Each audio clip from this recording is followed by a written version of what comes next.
අයිබන් ළමයි අද අපි කතා කරන්න බලාපොරොත්තු වෙන්නේ දරුවෝ විගණනය කියන විෂයේ තා වැදගත් වූ පස්වන පාඩම. මේක තමයි මේ විෂය පතේ තියෙන වැදගත්ම සම්දිස්ථාන. එයි මම එහෙම කියන්නේ. මෙතෙක් වෙලාවට අපි ගලාගෙන ආපු රටාව තුළ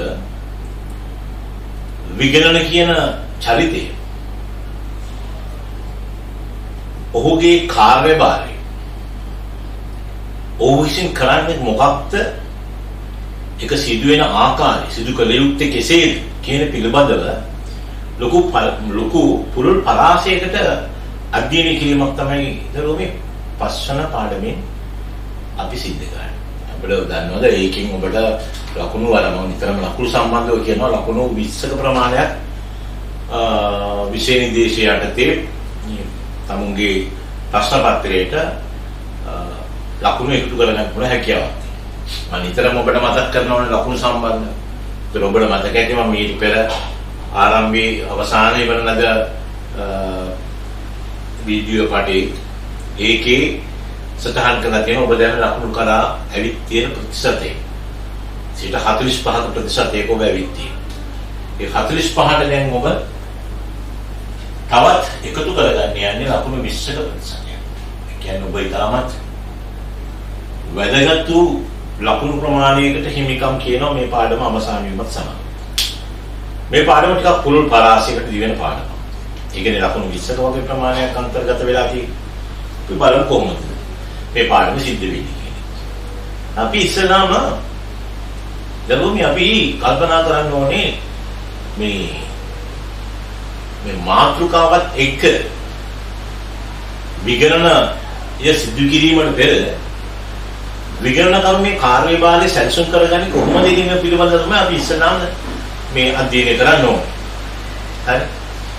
එතකොට ඔබ දන්නවද දැන් අපි මේ සඳහා ආරම්භයක් දෙමු මාතෘකාවක් සටහන් කරගෙන ඊට පස්සේ පැහැදිලි කිරීමක් මම කරන්නම්. ඔබ මාතෘකාව වශයෙන් සටහන් කරගන්න අවදානම් තක්සේරු කිරීම හා අවදානම් තක්සේරු කිරීම සහ විගණන ක්‍රියාවලිය.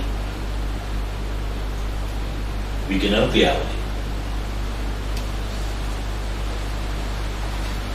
විගණන ක්‍රියාවලිය. හරි. දැන් ඔබට මම දැන් මේ කතන්දරයේට පිවිසෙන්නට පෙර මම පොඩි පැහැදිලි කිරීමක් කරනවා මෙන්න මෙහෙම. මේ විගණන ක්‍රියාවලිය සිදු කිරීමට විගණන නීති සමුදායක් කරහා තමයි මේක සිද්ධ වෙන්නේ. හරි. නීති සමුදායක් කරා තමයි සිද්ධ වෙන්නේ. එතකොට මේ හැමෝටම කරන්න පුළුවන් කාර්යභාරයක් නෙමෙයි. මේක වගකිය යුතු පිරිසක් විසින් කරන කාර්යභාරයක්.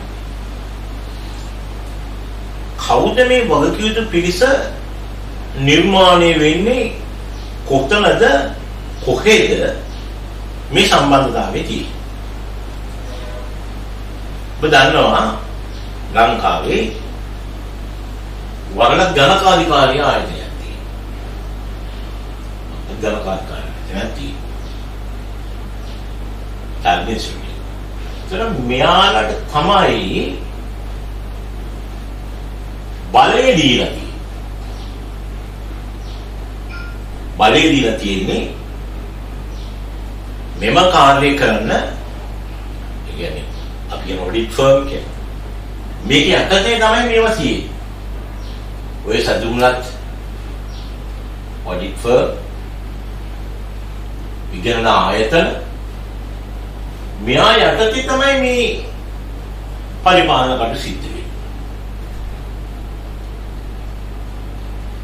එතකොට මෙය උසස් අධ්‍යාපන ආයතනය යටතේ තමයි පරිපාලනය වෙන්නේ. එතකොට මෙයා නිර්මාණය වෙලා තියෙන්නේ කවුද?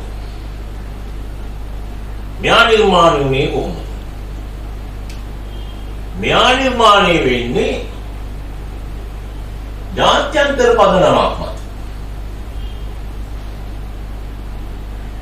ජාත්‍යන්තර පදනමක් මත ඒක ඇමරිකාව විසින් විගණන ප්‍රධාන ජාත්‍යන්තර විගණන ආයතනයක් තුලින් එක් රටකට එක් බලයක් එක් ආයතනයෙන් පමණයි මේ බලය ලබා දෙන්නේ. ඒ ලබාගෙන තියෙන කවුද? Charlie institute. අරගෙන කතා. ඒ උසස් අධ්‍යාපන යටතේ පාලනය වෙන දෙයක්. මේ ආයතනයේ තුල ඒ තුලින් සකස් වන මෙන්න මේ ඔඩිට් ෆර්ම් විගණන ආයතන කීපයක් ලංකාවේ තියෙනවා. ඔන්න ඔය තියෙන ඔඩිට් ෆර්ම් එකක් හරහා තමයි උදේ මේ ආයතන ව්‍යාපාර ලෝකයේ පවත්වන ව්‍යාපාර සඳහා විගණන ක්‍රියාවලිය සිද්ධ කිරීමට කට්ටිය ඉන්නේ. ඉන්නේ කියන්නේ නිකන් නෙවෙයි. එන්න කියන්නේ. ඒවට අපි තියෙනවා ලිපි ලේඛන, ලිපි අරිනේවා. ඒවා බාරගත්තට පස්සේ ආලා විසින් මේ කාර්යය ලැබෙනකොට ඒ අපි මේ ආයතන ඔඩිට් කරන්න කියලා ඒ කට්ටිය කැමැත්ත ප්‍රකාශ කරන ලිපියක් කියනවා. ඒ අනුව මේ ආයතනයේ ව්‍යාපාරේ ඔන්නේ කාර්ය කරනවා. අපිට පැහැදිලි දැන් හොඳ පැහැදිලි බවක් තියෙන්න ඕනේ. මොකද මම මේ පාර්ලිමේන්තුවේ අනිස්සලා අපිට පැහැදිලි කරන්නේ මේ මොකද්ද මේ අපි ඉගෙන ගන්න යන දේ සිද්ධ වෙන සිදුවීම් රටාව. ඇයි මේ ඔඩිට් ෆර්ම් එක කරා ව්‍යාපාරයක විගණන ක්‍රියාවලිය සිද්ධ කරන්නේ කොහොමද මේක ගලාගෙන රටාව? එනම් ඔබ දන්නවා ඔබේ ආයතනයේ මෙන්න ව්‍යාපාරය අපි ABC සමාගම ABC ව්‍යාපාරය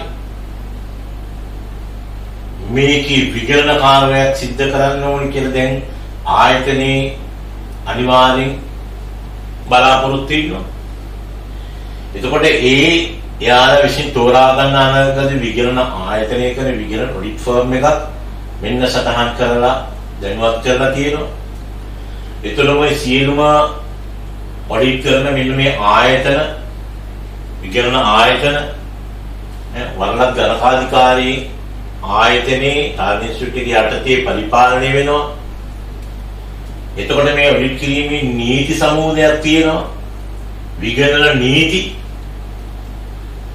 නීති මේ විගණන නීති සකස් කරලා තියෙන්නේ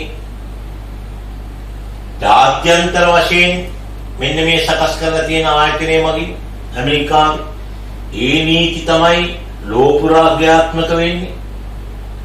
හැබැයි ඉතින් සමහර විට අපේ රට තුළදී පුංචි වෙනස්කම් කරලා වෙනත් ඇතුළත් කරපු ශ්‍රී ලංකා විගණන දෙපාර්තමේන්තුවෙන් ඇතුළත් කරපු නීති ටිකුත් මේකට ඇතුළත් කරලා දිනවා. අපි ආපින් පස්සේ කතා කරමු. දැන් මම ඔබට මේ පැහැදිලි කරන්න යන්නේ ඉගෙන ගන්නට පෙර මම මේ පාඩම උගන්වන්නට පෙර අපි මොකද්ද මේ වෙන්නේ යන සිදුවීම් පිළිබඳ යම් හොඳ ගලාගෙන රටාවක් මම පෙන්නන. ඔබේ ආයතනේ මෙන්න අපි කතා කරන ආයතනේ ඒකේ විගණන කටයුතු කරනවා. විගණන කටයුතු කිරීම සඳහා පිළිගත් විගණන ආයතනයකින් සිද්ධ වෙන්න ඕනේ. ඒ පිළිගත් විගණන ආයතනයේ ලියාපදිංචි වෙලා තියෙන මේ වරද ගණකාධිකාරී ආයතනයේ තුල අනුමත කරපුවා.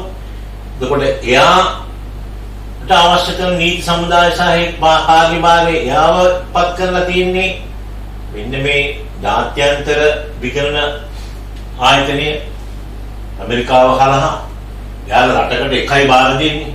3-4ක් බාර ගන්න බෑ. ඒක බාර කරන් තියෙන්නේ ගණකාධිකාරී ආයතනේ. එයා උසස් මේ අධ්‍යාපන ආයතන මගින් තමයි පරිපාලන කටයුතු වෙන්නේ. එතකොට මෙන්න මේ දැන් උනා හරි අපේ කතාව. දැන් අපි මේ ඉන්නේ අපි පාඩමට එන්නේ යන්න මේ තන හොයාගෙන යනවා. ඉන්නේ නෝ වටේ කැරකිලා. හරියගේ මෙයාගෙන් දැන් ඔන්න එතනට ඇවිල්ලා තියෙනවා කාටද අපි දැන් ඉල දෙනවා සමාගමට ආයතන ව්‍යාපාරය ඔඩිටර් කෙනෙක් ඔඩිටර්ස්ලා ගෙන්නලා විගණන කටයුතු කාර්ය කරනවා.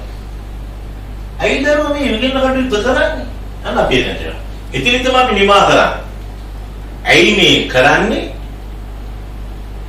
අන්නේ ඇයි කරන්නේ කියන දණ්ඩ ආවට පස්සේ ඉතින් අපි යන්නේ ඉතින් නතර කරලා පටන් ගන්නවා. අන්නේ එන අපි කරන්න පටන් ගන්න යන්නේ දැන්. හරි? ඇයි කරන්නේ? මේ විගණන කාර්යය කරන්නේ ඇයි? ආයතනෙත් ඉන්නවනේ එක්කෙනෙක්. මම මීට පෙරත් ඔබට කිව්වා අභ්‍යන්තර විගණන කරුවෙක් ඉන්නවා. ඔය බාහිරින් තමයි මෙයාව ගෙන්නන්නේ. මෙයාව ගෙන්නන්නේ බාහිරින්. ඉන්දරු අභ්‍යන්තර විගණන කරුවෙක් ඉන්නවනම් මොකද බාහිරින් ගෙන්නන්නේ? නිකන් අපරාධ වේදම් කරන්න ඕනේ. බට එහෙම හිතන්නේ නැහැ. අභ්‍යන්තර විගණන කරුවෙක් ඉන්නවා. ඔහු ලස්සනට වැඩේ කරනවා. මොකද මේ බාහිරින් ගෙන්නන්නේ?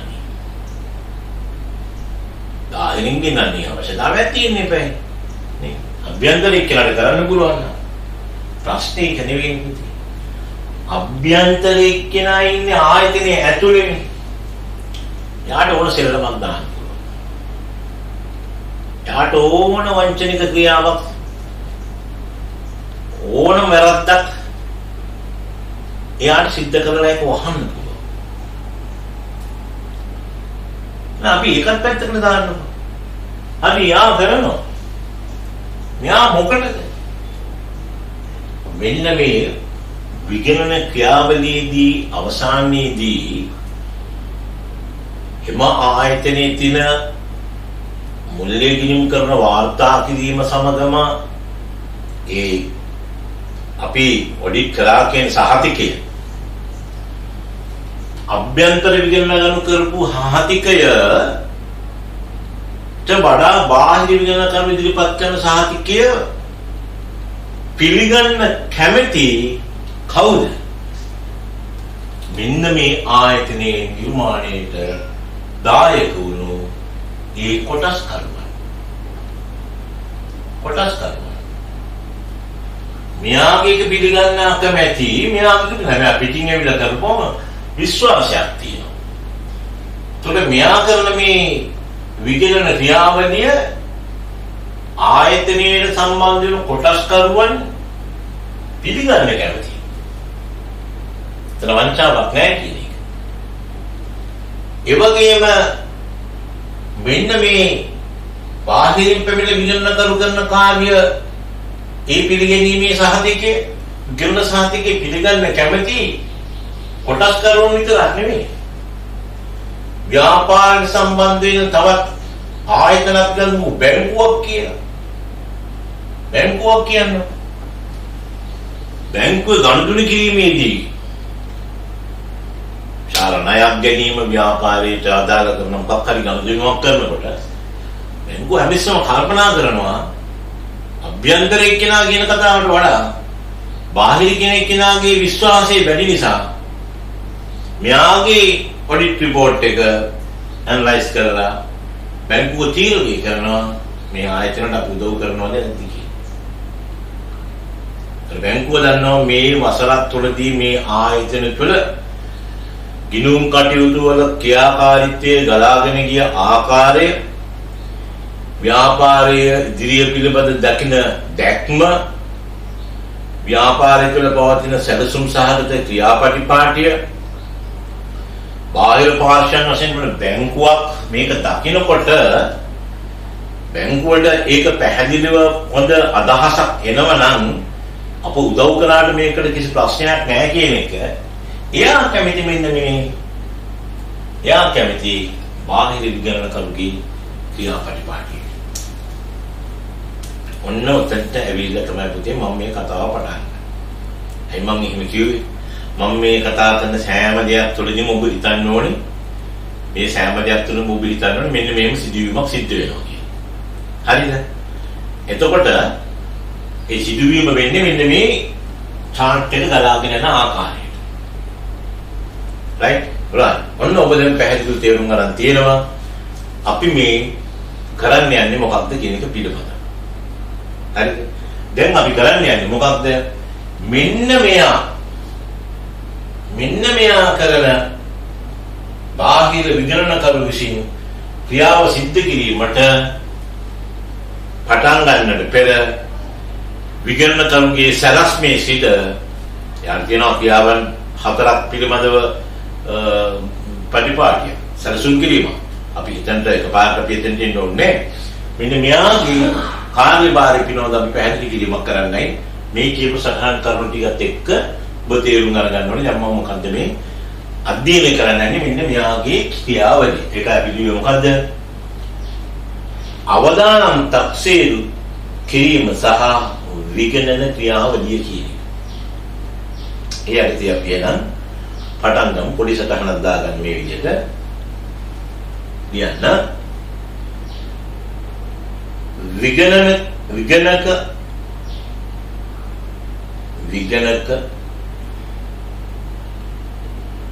ගේ පරමාර්ථය වන්නේ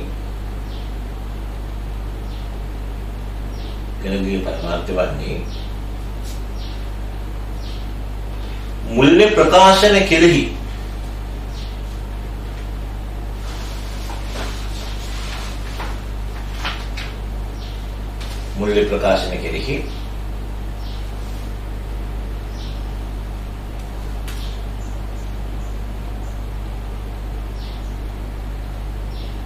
අපේක්ෂිත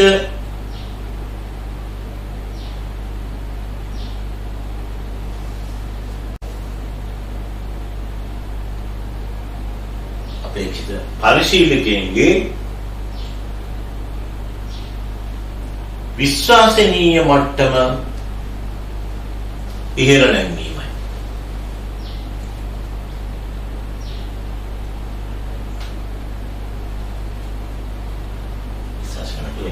අපිට තේරෙන්නේ විගණකරුගේ පරමාර්ථය මොකක්ද?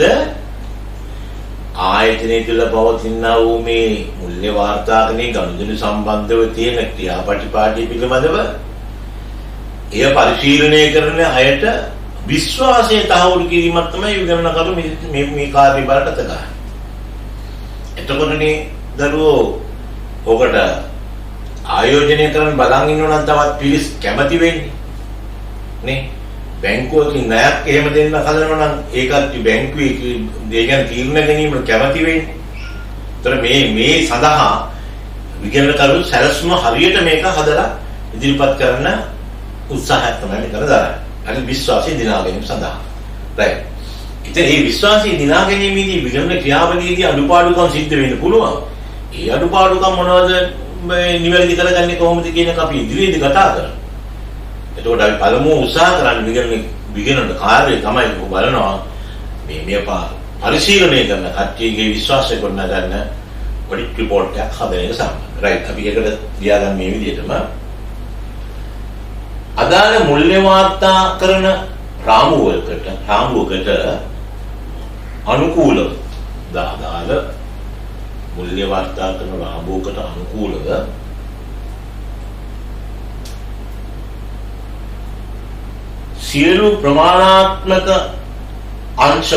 සියලු ප්‍රමාණාත්මක අංශ වලින්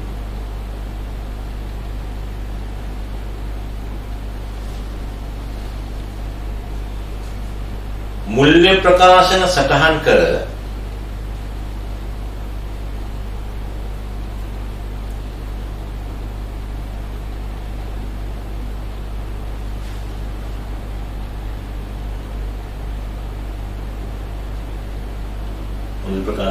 සකස් කර ඇතනම්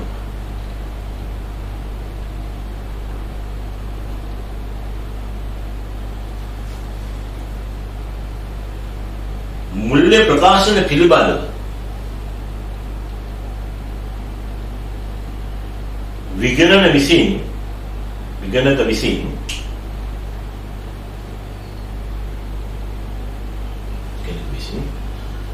ස්වාධීන මතයක්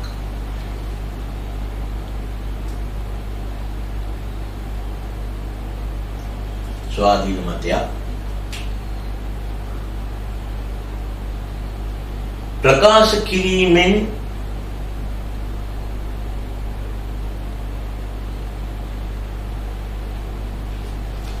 අපේක්ෂිත පරිශීලකයන්ගේ අපේක්ෂිත පරිශීලකයන්ගේ විශ්වාසය ලබාගත හැකියි.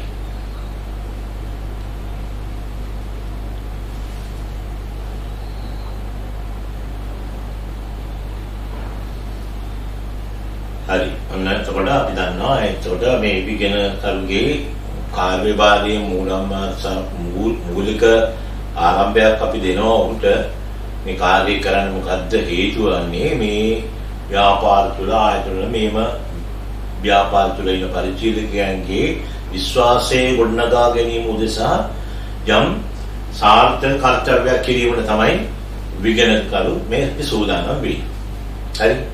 අපි ඊට පස්සේ බලමු දැන් විගණකරු මේ සූදානම් වෙන්නේ එම කාර්ය කිරීමට එයාට ඕන විදියට නෙවෙයි.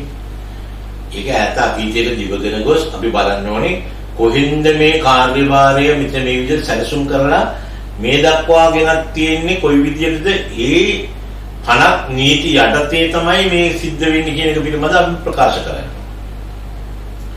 කෙරණේ කරුවේ විදිහට පාට මේ වැඩේ කරන්නේ යාට ඕන විදිහට නෙවෙයි මේ වගේ අනපනක් තියෙනවා නීති තියෙනවා ඒවා කොහොමද සම්බන්ධ වෙන්නේ ජාත්‍යන්තර වශයෙන් තියෙනම නීතිද මේවා. ඒතකොට ඒවා මේක නිර්මාණය වෙච්ච තැනක් තියෙනවනේ දරුවෝ. ඒ නිර්මාණය තැන ඉඳලා අපි ගලාගෙන එනවා පහළට මේ කාර්යය කරන්නට පෙර මේ නිර්මාණය උතන ඉඳලා මේ පහළට අපි සකස් කරගෙන එනවා මෙන්න මේ විදිහට. ඔබ ලියන්න මාතෘකාව ලියන්න මේ විදිහට විගණනය පැවැත්වීම සඳහා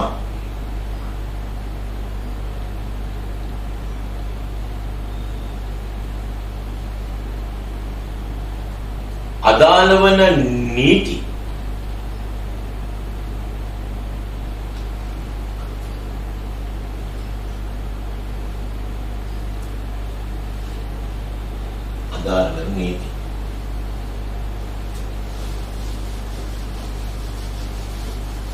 එතකොට දැන් මේ නීති කොහෙන්ද අපිට එන්නේ කවුද මේවා දුන්නේ ඒවා පිළිබඳව අපි දැන් මම පැහැදිලි කිරීමක් කරන්නේ කෙටි පැහැදිලි විස්තරයක් නෙවෙයි පොඩි පැහැදිලි කිරීමක් කරමු කියන්නේ විදිහට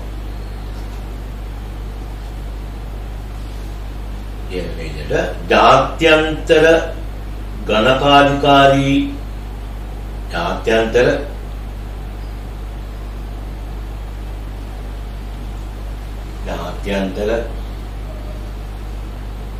ගණකාධිකාරීන්ගේ සම්මේලනයේ සම්මේලනයේ ඔක්කොම නම් අකුසියන දරුවෝ IFAC බලන්න කියලා දාගන්න. ඊපස්සේ මේ පැහැදිලි කරන වචන වල තියෙනවා සම්මේලනයේ IFAC ඉලයිවදාන ජාත්‍යන්තර විගණන පරිචයන් කමුටුව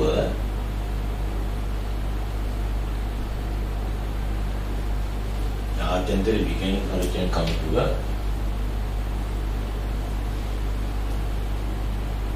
IAPC IAPC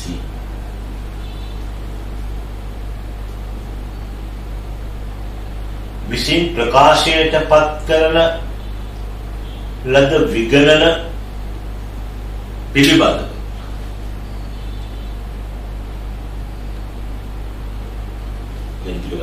ජාත්‍යන්තර විගණන ප්‍රමිති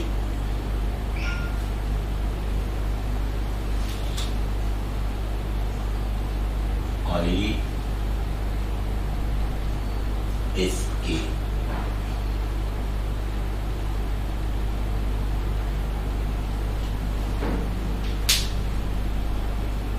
මතය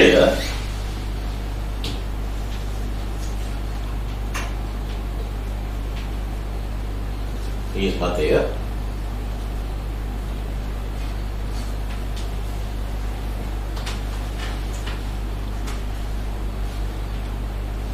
තුලින්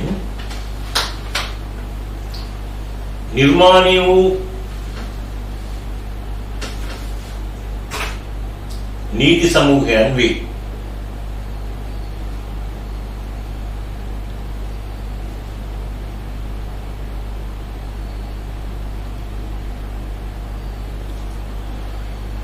මේවා දේශීය වශයෙන් සපුරා ගැනීම සඳහා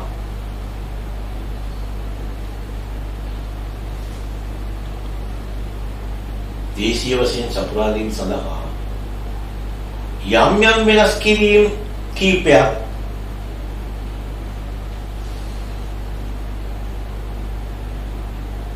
සිදුවේ.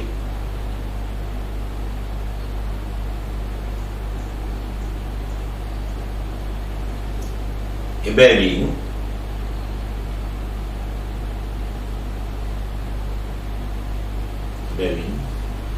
ශ්‍රී ලංකා විගණන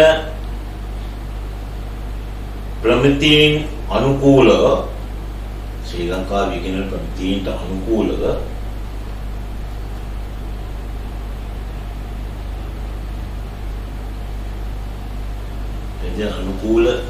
අනුකූල වීම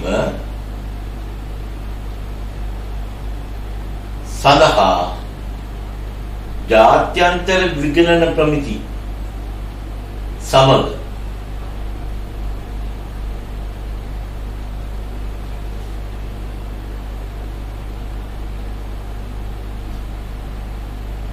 සියලු ප්‍රමාණාත්මක වශයෙන්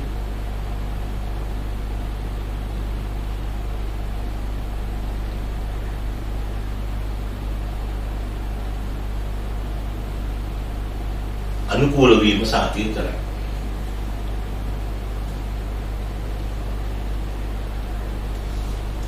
කෙනෙකුදරෝ අර ජාත්‍යන්තර ප්‍රමිතීන් වලට අනුකූලව විගණන කටයුතු සිදු කිරීමට අමතරව ශ්‍රී ලංකාවට අදාළ වන යම් යම් වෙනස්කම් අනුව මොකද රටින් රටට වෙනස් වෙන ක්‍රමවේදයන් තියෙනවනේ ව්‍යාපාරවල.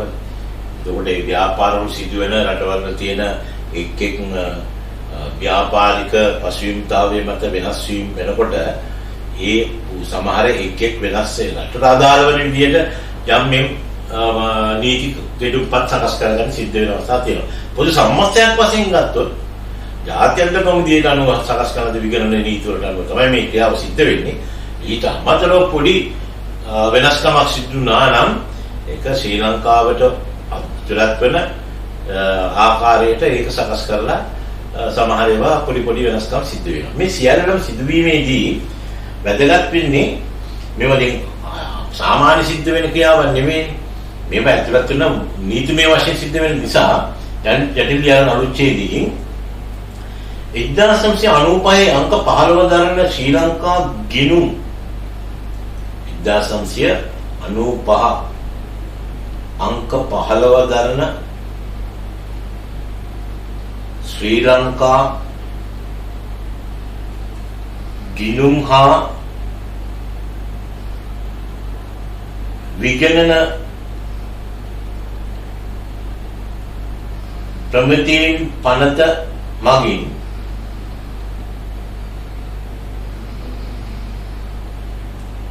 නිශ්චිතව දක්වා ඇති ආයතනවල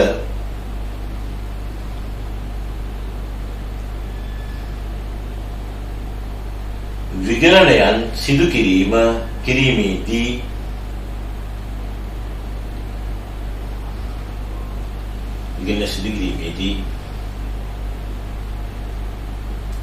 මෙම ප්‍රමිතීන්ට අනුව මෙම ප්‍රමිතීන් වලට අනුකූල වීම අනිවාර්ය වේ.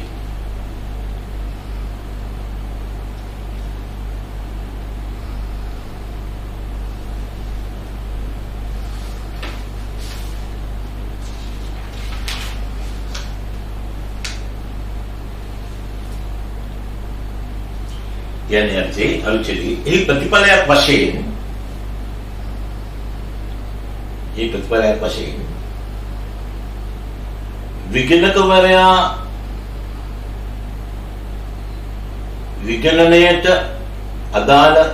විගණකවරයා විගණනයට අදාළ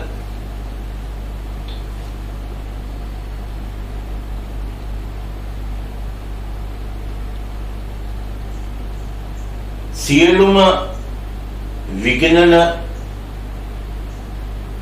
ප්‍රමිත සම්පූර්ණයෙන්ම තේරුම්ගෙන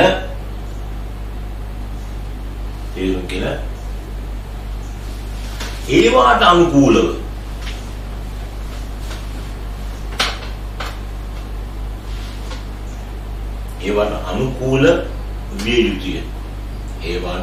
විය යුතුය.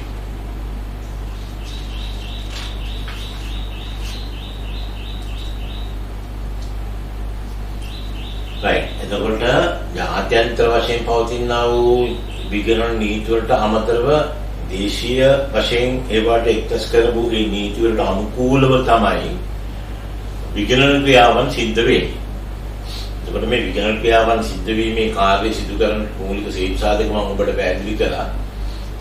ව්‍යාපාරික තියෙන ගනුදෙනු සම්බන්ධ නිර්වුල්භාවය ඒක මේකේ ව්‍යාපාරයේ පරිශීලනය කරන යට විශ්වාසභාවය උත්නගා ගැනීම සඳහා එම කාර්ය සිදු කරනවා. එතකොට අපි ඒකට බාහිර විගණනකරුවන් විසින් ඒ කාර්යභාර සිද්ධ කරනවා. ඉතින් එහිදී එම කාර්ය සිදු කරන්නට අනිවාර්යයෙන්ම නීති සමුදායක් තියෙනවා, විගණන පනත් තියෙනවා. ඒවට අනුව ජාත්‍යන්තර වශයෙන් පිළිගත් ඒ විගණන පනත් ඒ නීති වලට අමතරව ශ්‍රී ලංකාවට අදාළ වන්නා වූ නීති ඒකරාශී කරගෙන තමයි මේ විගණන ක්‍රියාවලිය සිද්ධ වෙන්නේ. හරි. අපි අලුත් ඡේදයෙන් කියන්නේ මේ විදිහට 1995 අංක 15 දරන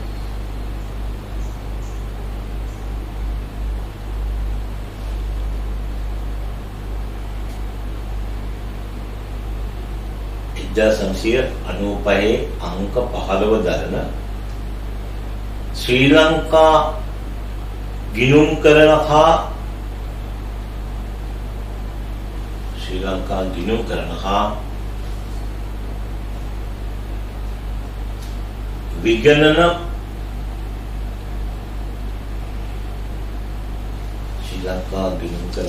විගණන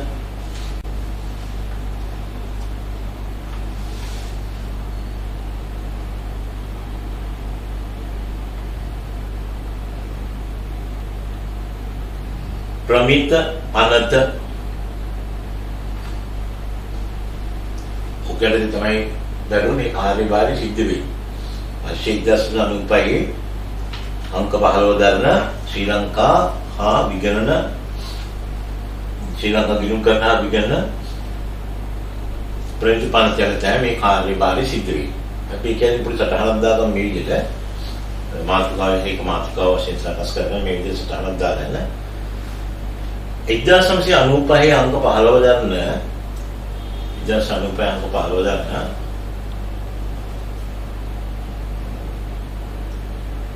ශ්‍රී ලංකා ගිණුම් කරන හා විගණන ප්‍රමිත පනත යටතේ ශ්‍රී ලංකා ගිණුම් කරන හා විගණන ප්‍රමිත පනත සහ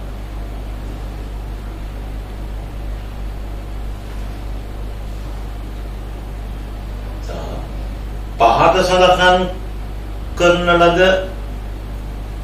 ආසනාන්ක ලද රෙගුලාසි මගින්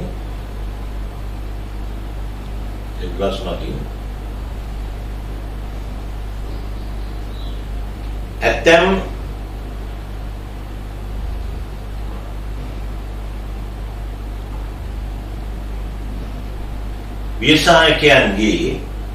ව්‍යවසායකයන්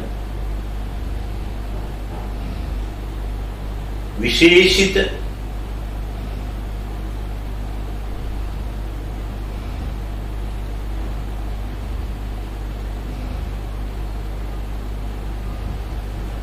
විශිෂ්ට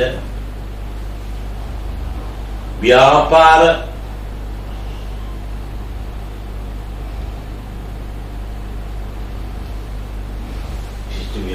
ව්‍යවසායකයන් ලෙස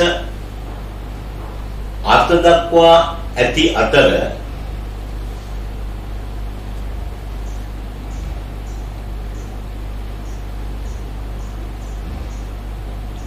මෙම ව්‍යවසායකින්ගේ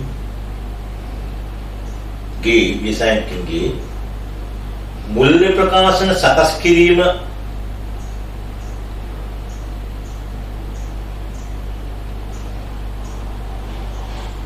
ඉදිරිපත් කිරීම සහ විගණන කිරීම සඳහා පනත අදාළ වේ.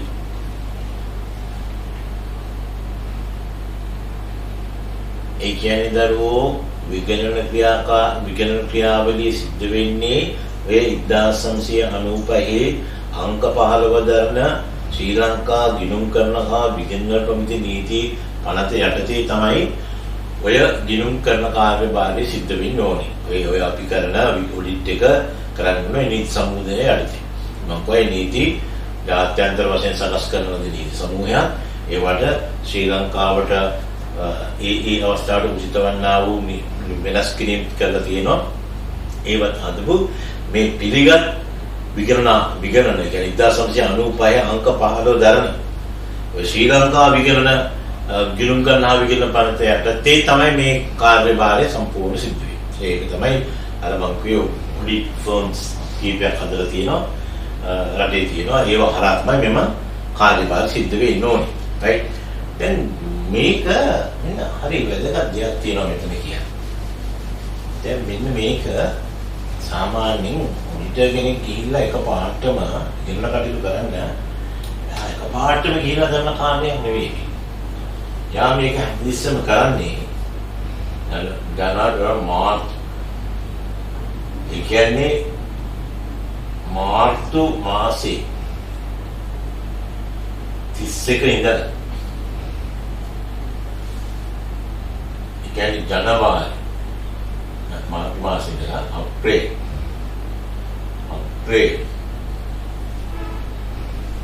පළවෙනිදා ඉඳලා හරියටම ඊළඟ අවුරුද්දේ මාර්තු 31 වෙනකොට මෙන්න මේ අවුරුද්දක් පුරා මේ අවුරුද්දේ අප්‍රේල් පළවෙනිදා ඉඳලා මේ අවුරුද්දේ ඊළඟ අවුරුද්දේ මාර්තු 31 දක්වා මෙන්න මේ කාල පරිච්ඡේදය අවුරුද්ද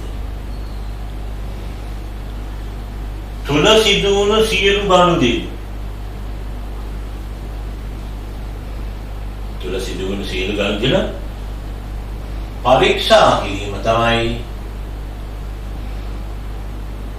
ඔඩිටර්ගේ කාර්යභාරය. එකපාරට මේ කරන කාර්යයක් නේ. එයා පටන් ගන්න කොහෙන්ද? මාර්තු 31 වෙනිදා.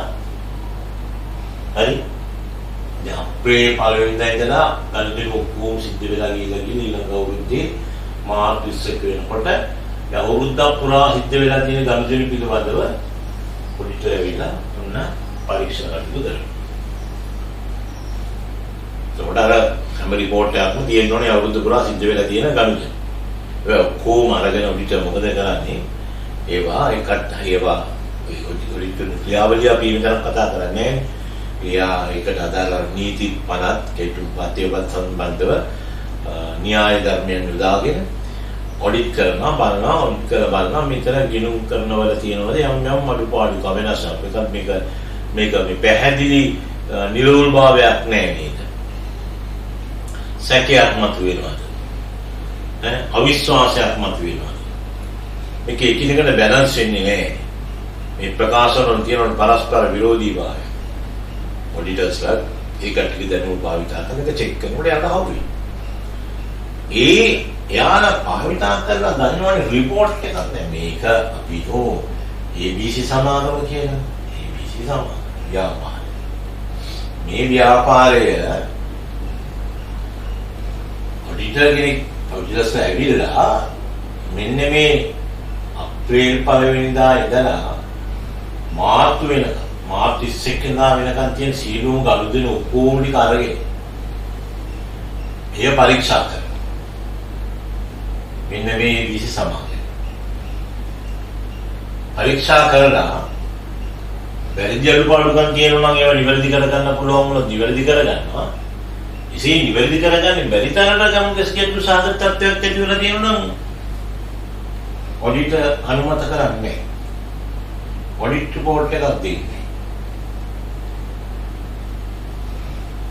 යාට හවුන ඔඩිට් කරගෙන යනකොට මේ ABC සමාගමේ ඔඩිට් කරගෙන යනකොට යාට හවුන මොකක් හරි තැනක මේ සුදු දෙයක් තිබුණත් ඒක නිවැරදි කරගන්න කියලා පොඩ්ඩක් එනවා ආපහු මේවා කරගන්න පුළුවන්. නමුත් ඒක බරපතල විදිහට ඒක පැහැදිලිව පෙන්වන්න කරනවා නම් වංචාසහගත ක්‍රියාවලිය. හරිද? ලොකු වැරදීමක් සහ වංචාසහගත ක්‍රියාවලිය පෙන්වනවා නම් පරීක්ෂකවරයා විසින් මෙන්න මේක අනුමත කරන්න යා උත්සාහ කරන්නේ. අනුමත කරේ නැත්නම් ආදලු බලපෑමක් තියෙනවා. එයි කුණා ගන්න බෑ ව්‍යාපාර කොටස් කරන ආයෝජනය කරන්නේ නේ. මේ ඉතින් තියෙන වැඩේදී යා රිට් රිපෝට් එකක් දුන්නොත් මේක හරි ඔක්කොම ගණන් හොඳයි කිව්වොත් ඉතින් බය වෙන්න දෙයක් නැහැ නේ. මේ ආයෝජනය කරන කට්ටියට කිසි ප්‍රශ්නයක් නැහැ. පරිශීලනය කරන කට්ටියට වෙනත් ආයතනවල කිසි ප්‍රශ්නයක් නැහැ. අපේ ගණන් වල කිසි ගැටලු සාගත තත්ත්වයක් නැහැ කියමුවා.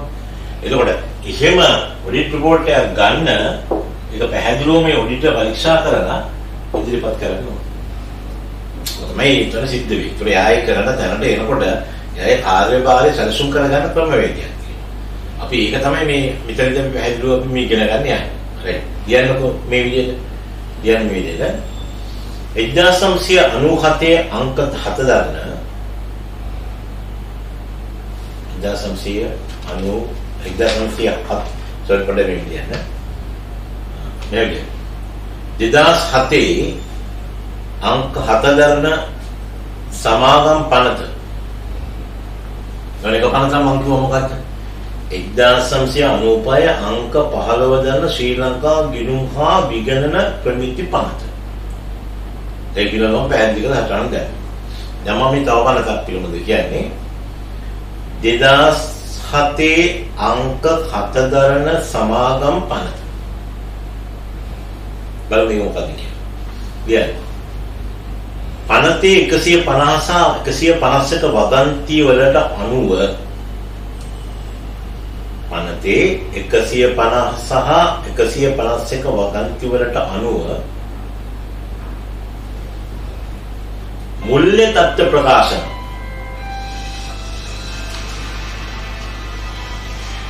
मूल्य तत्व प्रकाशन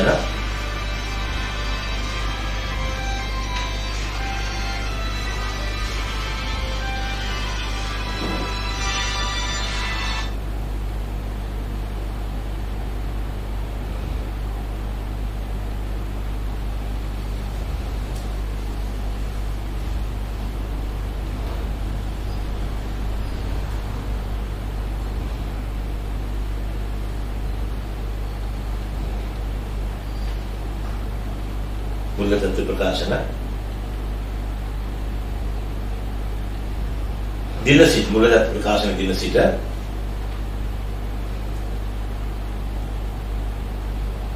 මාස 6 ඇතුළත තුල සමාගමේ මූල්‍ය ප්‍රකාශන සම්පූර්ණ කර ඇති බවට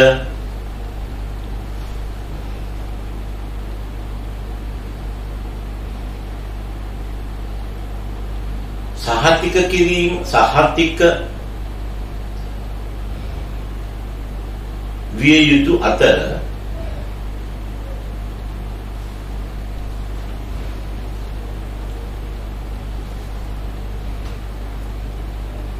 එමගින් මූල්‍ය තත්ත්ව ප්‍රකාශනය දිනට සමාගමේ තත්ත්වය සහ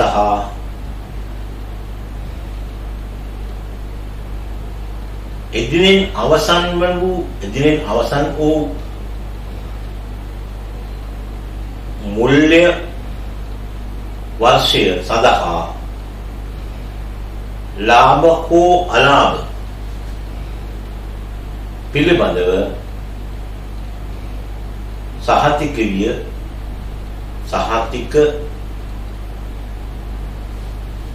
වීම සහ සත්‍ය හා සාධාරණ දර්ශනයක් ලබා දිය යුතුය.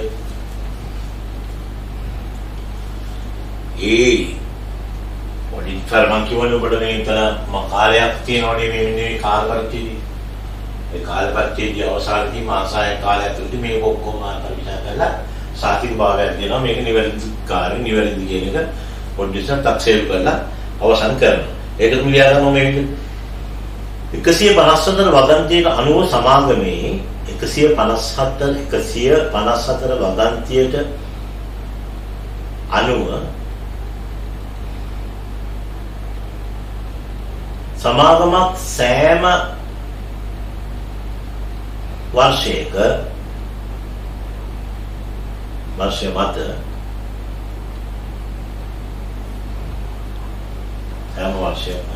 සෑම වර්ෂයකම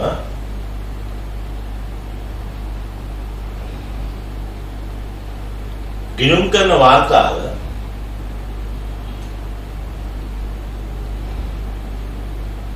මහා සභාව රැස්වීමට ඉදිරිපත් කළ යුතුය.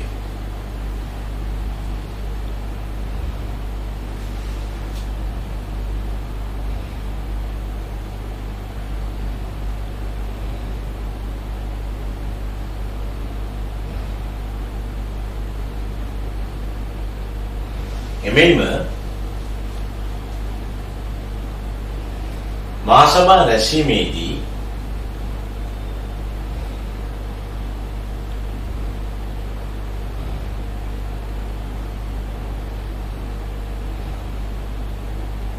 ඊළඟ වර්ෂයේ සඳහා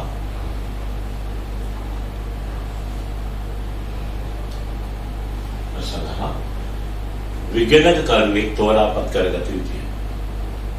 විගණක කරුවෙක් තෝරාපත් කරගත යුතුය.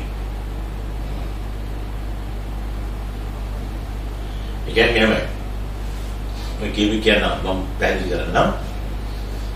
ඔඩිට් රිපෝට් එකක් කියලා ගිණුම් වාර්තාවක් කරන සකස් කරලා මෙන්න මේ විදිහට මේ කාලය තුළදී මේ විදිහට මේ වාර්තාව අර මාස 6ක් යන්නේ ඉස්සෙල්ලා හරි මේක සකස් කරලා ඉවරලා මාස 6ක් යන්නේ ඉස්සෙල්ලා මෙම වාර්තාව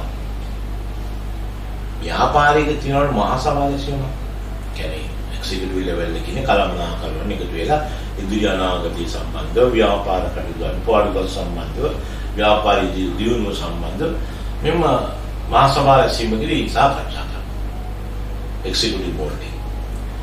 ඒ කට්ටියගේ ඒකේදී මේ වාර්තා ඉදිරිපත් කරන පමණක් නෙවෙයි වාර්ෂිකව අනිවාර්යයෙන්ම ගිණුම් කරන කටයුතු සඳහා විගණකවරේ පත් කරගත යුතුමයි මහා සභාවේ සීමේ. ඒක ආයතනයක අභ්‍යන්තරීකරණ කරුවෙක් අනිවාර්යයෙන්ම පත් කරගත යුතුමයි. බාහිර විගණකරුවෙක් අදාළ ආයතනයේ කරා කොමන ඔඩිට් ෆෝම් එක කරාද අපි ගෙන්නගන්නේ කියලා සටහන් කරලා ඒ කාර්ය කරගන්න. ඒකට ඒ දෙකම සිද්ධ වෙන්න ඕනේ. ඒ කාර්යයන් දෙකම සිද්ධ වෙන්න ඕනේ. අභ්‍යන්තර විගණකරු සභාව තුළදී පත් කර ගැනීම කාර්යයක් සිදු වෙන්න ඕනේ මහා සභාව රැස්වීමේදී ඊළඟ වර්ෂය සඳහා අනිත් එක්කෙනා මහා සභාව රැස්වීමේදී තීරණය කරන්න ඕනේ කවුද කොයි ආයතනයේද අපි කවර ඔඩිට් ෆර්ම් එකකින්ද මේ විගණන කාර්ය සඳහා සූදානම් කරගන්න ගියේ. යොදාගන්න ගියේ. රයිට්. ඊට පස්සේ ඔබ ලියන්න පටන් ගන්න මෙන්න මේ විදිහට. මොන දැන් අපි යනවා විගණන කරුගේ මේ කාර්යභාරය තියෙනවනේ.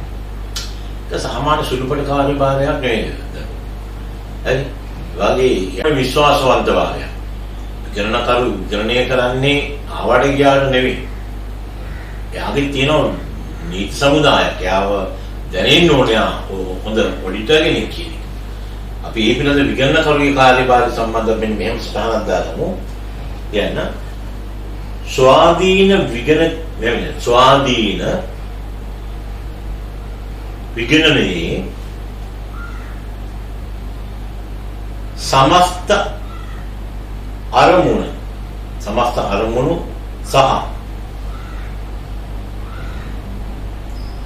ශ්‍රී ලංකා ප්‍රමිතීන්ට අනුකූලව ශ්‍රී ලංකා විගණන ප්‍රමිතීන්ට අනුකූලව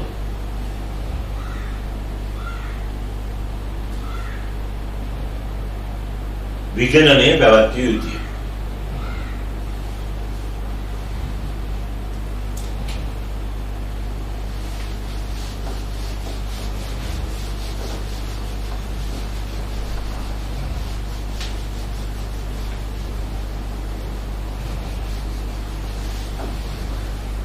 නැවතත් කියනවා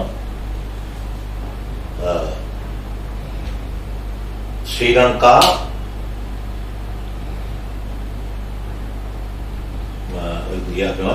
දැම්තන අපි සඳහන් කරගත්ත මොකද්ද?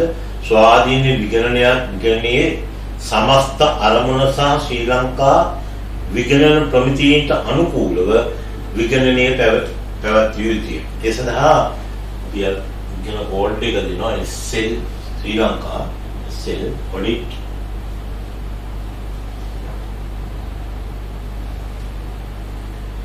කෝඩ් එකේ 200 අරන් මේක දාන්න. මෙන්න මේ පනතියට තමයි අපි මේ කාර්යභාරය කරන්නේ. රයිට්. අපි අද ලියන්නේ මේ විදිහට මුල්‍ය ප්‍රකාශනයේ ලියන්නේ මේ විදිහට. පැටි ලියන්න. මුල්‍ය ප්‍රකාශන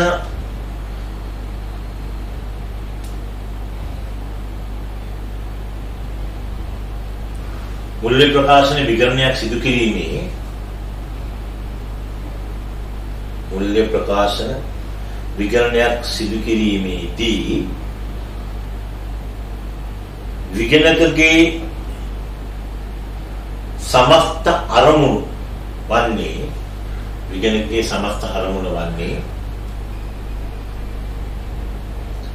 එක मूल्य प्रकाशन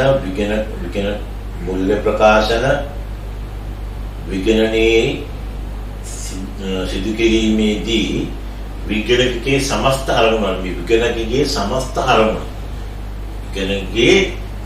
අරමුණ මොකක්ද කියන එක මේ කියන්නේ එක දාලා ලියන්න එක ව්‍යාපාරය තුළ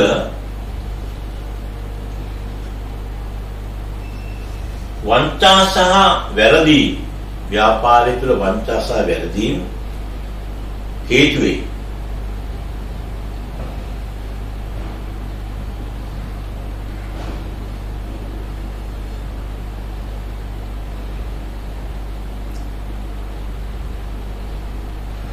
समस्त्යක් ලෙස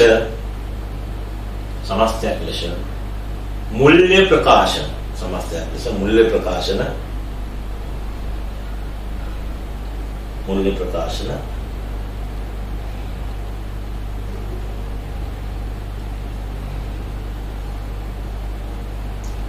प्रमाणात्मक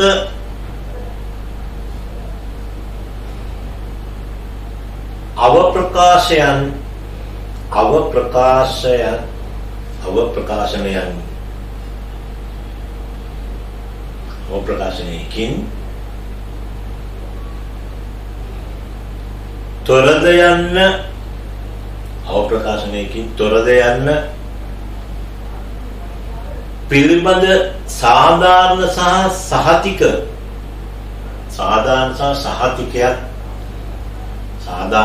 සහතිකයක් ලබා ගැනීම සහ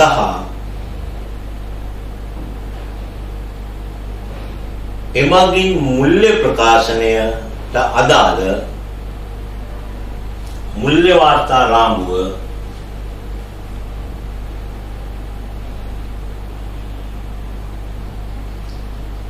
පිළිගත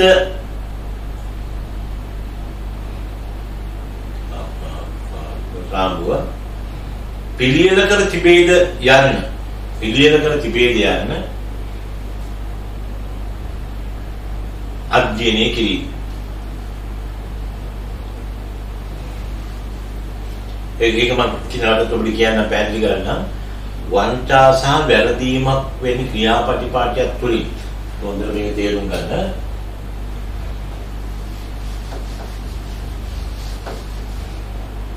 ව්‍යාපාරයේ තියෙන ව්‍යාපාරයේ මූල්‍ය වාර්තා ගිණුම් මෙන්න මේ ගිණුම් වාර්තා ඔක්කොම වාර්ෂිකව වැරදීමක් හෝ සොරකම් කිරීම තුලින් යම් දෙයක් සිදුවී ඇතනම් ඒ සිදුවී ඇද්ද නැද්ද යන්න පිළිබඳ සොයා බැලීමේ කාර්යභාරය විගණන සතුව තියෙනවා. ඒක තමයි උත්සාහන් කරේ මෙම වාර්තා කරාමෝ අනුකූලව පිළියෙල කර තියනවාද කියන එක තමයි ඔලිට පොඩ්ඩක් චෙක් කරලා බලන්න. ව්‍යාපාරික පවතිනා වූ කිනුම් කරන වාර්තාව පිළිබඳ හරි තවත් හොඳට පැහැදිලි කරන්නම්. ව්‍යාපාරයේ ගිණුම් කරන වාර්තා පිළිබඳව ඔඩිටර් විසින් නිවැරදිද කියලා බලනවා, මේකේ තියනවාද කියලා බලනවා දෙකක්. සොරකම් කිරීම, වැරදි වලසටහන් කිරීම වගේ දේවල් සිද්ධ වෙලා තියනවාද කියලා ඔඩිටර් පරීක්ෂා කරලා සහතික කරනවා. මේ කාර්යභාරය. තව එකක් අපි සඳහන් කරලා යන්නේ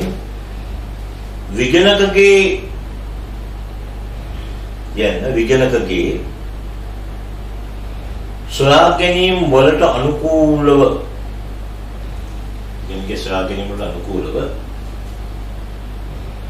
ශ්‍රී ලංකා විගණන ප්‍රමිත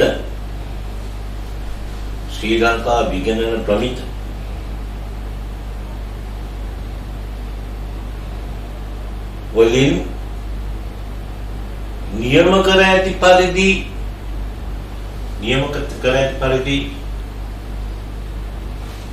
मूल्य प्रकाशन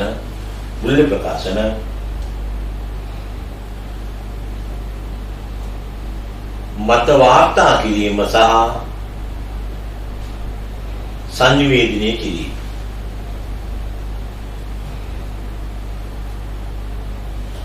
ඒ කියන්නේ විගණන කළු කරන කාර්යය තුළදී අපි සටහන් කරේ ස්වාධීන විගණන කළුගේ සමස්ත අරමුණනේ.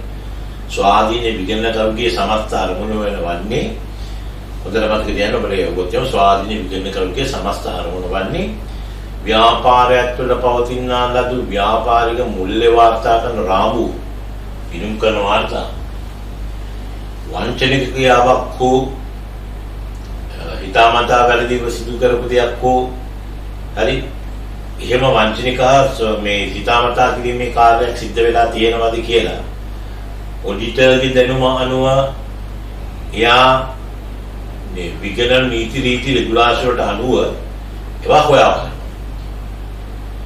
එහිදී ඒ විගණන වාර්තාව තුළ සොයා බැලීමේදී ඒ විගණන නීති යොදාගෙන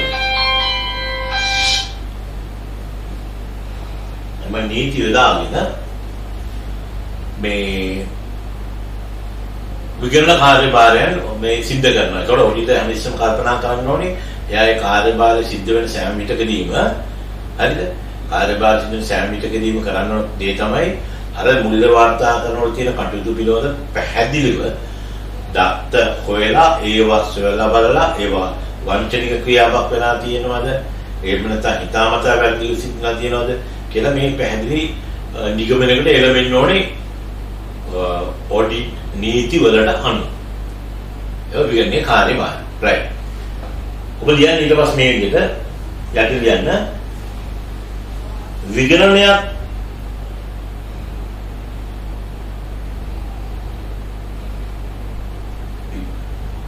විගණනය පාලනය කරන පොදු මූලධර්ම.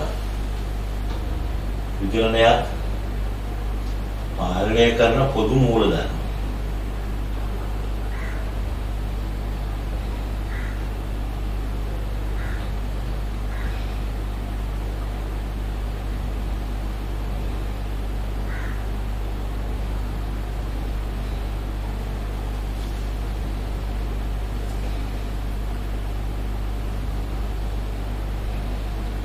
යන ආචාර ධර්ම වල අවශ්‍යතාවය. ආචාර ධර්ම වල අවශ්‍යතාවය. ඒ කියන්නේ මොකක්ද? පොදු මූල ධර්ම කියලා කිව්ව අපි සටහන් කරේ විගණනය පාලනය කරන පොදු මූල ධර්ම වලදී වැදගත්ම පළවෙනි කාර්ය තමයි ආචාර ධර්ම. ඒ කියන්නේ ඔඩිටර් කෙනෙක් තුළ තියෙන ඕන පැහැදිලි ආචාර ධර්ම ටිකක් තියෙනවා. ඒවා ඔඩිටර් කෙනෙක් තුළ තියෙන්න ඕනේ. නැත්තම් ඒක ඔඩිට් ෆර්ම් එකකට තරම් එම ආයතනවල තරම් හොඳ ලක්ෂණයක් නෙවෙයි. ඔඩිටර්ගේ කාර්යභාරය සහ ඔඩිටර් කෙනෙක් ඉන්න ඕන ක්‍රමයක් තියෙනවා. ඔඩිටර් කෙනෙක් ඔඩිට් කිරීම තුළදී යම් කිසි කාර්යභාරයක් තියෙනවනේ කරන්න ඕන මොකක්ද? අන්න ඒ පිළිබඳව අපි බලනවා ඔඩිටර් කොහොමද ඉන්න ඕනේ කියන්නේ. රයිට්. අපි සටහනක් දාගන්න මේ විදිහට විගණකවරයා මූල්‍ය ප්‍රකාශනයේ විගණනය කටයුතු වලට විගණකවරයා මූල්‍ය ප්‍රකාශන විගණන කටයුතු වලට විගණකවරයා මූල්‍ය ප්‍රකාශන විගණන කටයුතු වලට අදාළ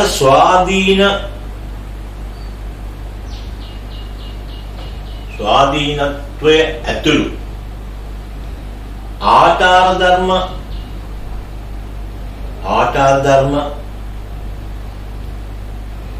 අවශ්‍යතාවලට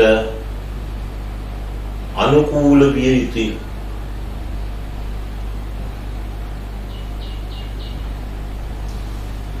එවකට විගණකවරයා ස්වාධීන වෙන්න ඕනේ. මේ මම මේ කතා කරන්නේ බාහිර විගණකවරය. අභ්‍යන්තර විගණකවරය නෙවෙයි බාහිර විගණකවරය. අභ්‍යන්තර විගණකවරත් ඇත්තටම ස්වාධීන වෙන්න ඕනේ. නමුත් අභ්‍යන්තර විනිවිද අපි දන්නේ නැහැ මොකද්ද වෙන්නේ යාට. යාට මොනවාද වෙන්නේ? බාහිර විගණකවරු ගත්තොත් එමෙයා පැහැදිලි ස්වාධීන වෙන්න. හරිද? එපමණක් නෙවෙයි යා තුළ විගණකරු ආචාර ධර්ම වලට අනුකූල වෙන්න ඕනේ. ඒ කියන්නේ දරුවෝ දැන් අපි හිතමු ව්‍යාපාරයකට මෙතන ව්‍යාපාරයක් තියෙනවා. මේ ව්‍යාපාරය අර්මාංශාවක් මේක ඉතිකාරයක් ඉන්නෝනේ. මේක මැනේජ්මන්ට් එකක් තියෙනවනේ. එතකොට පිටින් එනවනේ මේ කාර්ය කරන ඔඩිටර් කෙනෙක්. ඔඩිටර් කෙනෙක්. මෙයා මේ කාර්යයක් කරන්නේ මොකද්ද මේ ව්‍යාපාරේ? දෙවන මේ තේරුම්. මෙයා මේ කාර්ය කරන්නේ මොකද්ද? ඔඩිට් කරන්නේ. විගණන කටයුතු සඳහා විගණන කටයුතු සඳහා. ඇයි එන්නේ? මේ ව්‍යාපාරේ වාර්ෂික ඔඩිට් වාර්තාවක් සපයන. මෙන්න කර්මාන්තශාලා මෙන්න ආයතනේ මෙන්න ව්‍යාපාරේ බාහිර ඔඩිටර් කෙනෙක් විගණන කරු වෙනවා. මොකටද විගණනය කරන්නේ? මොකද්ද මූල්‍ය වාර්තාව? ගිණුම් කරන සියලුම කටයුතු ඔක්කොම. එයාවිලා මේ කාර්ය කරනකොට මොකටද කරන්නේ? මේ ව්‍යාපාරයට අදාළ වෙන අවශ්‍ය වෙන මේකේ ව්‍යාපාර සංග බැඳී සිටින. අපි එහෙම කියමු. ව්‍යාපාර සංග බැඳී සිටින. කොටස් කරුවන් මේ කොටස් කරුවන් බැංකු කරුවන් තව ප්‍රසම්පාදක අය කියන්නේ භාණ්ඩ අවශ්‍ය ද්‍රව්‍ය සපයන කට්ටිය මෙන්න මේ අයට ව්‍යාපාරයේ සඳහා දැඩි විශ්වාසයක් සඳහා සපයා ගන්න තමයි මේ මූල්‍ය වාර්තාව සකස් කරන්නේ. විශේෂයෙන් ඥානං ඊතරම් වැදගත් වෙන්නේ මේ දෙන්න තමයි අතිශයින් බලාපොරොත්තු වෙන්නේ බැංකුවයි මෙන්න මේ කොටස් ගන්න. විශේෂයෙන් මේ කොටස් ගන්න. යාගනේ ෂෙයාර්ස් දාන්නේ මේ ව්‍යාපාරේ. යාලා දැනගන්න එපා ව්‍යාපාරය තුල මේ ගනුදෙනු කොහොමද වෙන්නේ කියන්නේ. නේ? ඒක වාර්ෂික ප්‍රතිලාභ කොහොමද අපිට ලැබෙන්නේ කියලා මෙයා දැනගන්න එපා. එතකොට ඒකේ වංචාවක් සිද්ධ වෙන්නේ නැහැ කියලා මෙයා වගේ ඉන්නලා මේ ආයතනේ අයිතිකරු ව්‍යාපාර සමාප්ත පිටින් එක්කෙනෙක් කියලා සහතික කරනවා මෙන්න ගිණුම් කරන වාර්තාව ඒක පරිශීලනය කරගන්නවා මේ කට්ටිය. මේක අපි ආයෝජනය කරන පාඩු ලාභද කියන එක මෙයා. එතකොට මෙන්න මේ වැඩේ කරගෙන මෙන්න මෙයා ගැන මම මේ කතා කරන්නේ. මේ මිත්‍රය. මෙයා මෙතනට එනකොට මෙයා තුළ තිබිය යුතු කාරණා වැදගත් කරුණු කීපයක් තියෙනවා. මොකක්ද? එයා ස්වාධීන වෙනවා. කාටත් යටත් නොවන කෙනෙක්. හරි.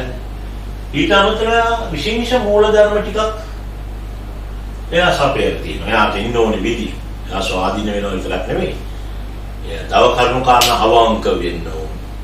අන්නේ කාරණා ටික පිළිබඳව අපි මේ පොඩි සටහනක් දාගන්න යන්නේ. අපි දියාගන්න මේ විදිහට දියන්නේම විගණකවරයාගේ වෘත්තීය වගකීම. විගණකවරයාගේ වෘත්තීය වගකීම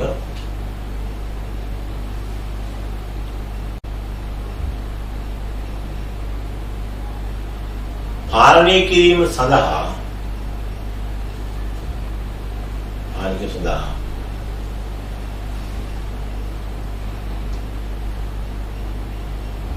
ආචාර ධර්ම